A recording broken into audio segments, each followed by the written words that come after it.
এতে কারেন্ট আছে, হাতটা দিস না। দাঁড়া দেখি।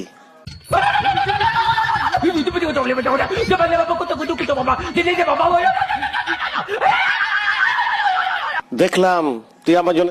দুলা ভাই আসসালামু আলাইকুম, ঈদ মোবারক। ওয়ালাইকুম আসসালাম ছোট গিন্নি, তোমাকেও ঈদ মোবারক। দুলা ভাই জলদি আমার ঈদ সালামিটা দিয়ে দেন। অবশ্যই দেবো, তার আগে আসো ঈদের কোলাকুলি করি। আসসালামু আলাইকুম ভাবি, ঈদ মোবারক। এবার ঈদেও ভাই আসলো না।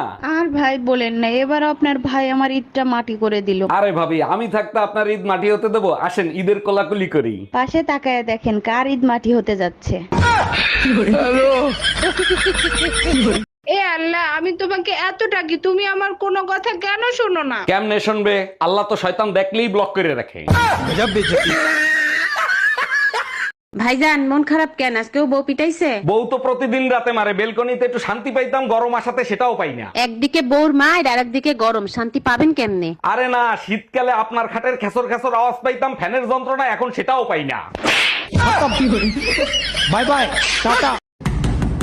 গরমে একটু শান্তিতে গোসল করব, তোমার যন্ত্রণায় তাও করা যাবে না। তাড়াতাড়ি দরজা খোলো, তোমার জন্য গরম পানি আর বাসন মাজার মাজনি নিয়ে আসছি। আমি গোসল করতে আসছি, থালা বাসন ধুইতে না। পুরো শীতে একদিনও গোসল করো না, গরম পানি আর মাজনি দিয়ে না ঘষলে ময়লা উঠবে না।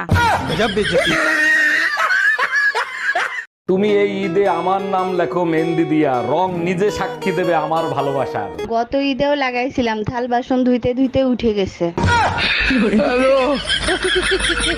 এই তোমার পাঞ্জাবি দিয়ে মেয়েদের পারফিউমের গন্ধ আসতেছে কেন? এসব কি বলো? আমার পাঞ্জাবি দিয়ে মেয়েদের পারফিউমের গন্ধ আসবে কেন?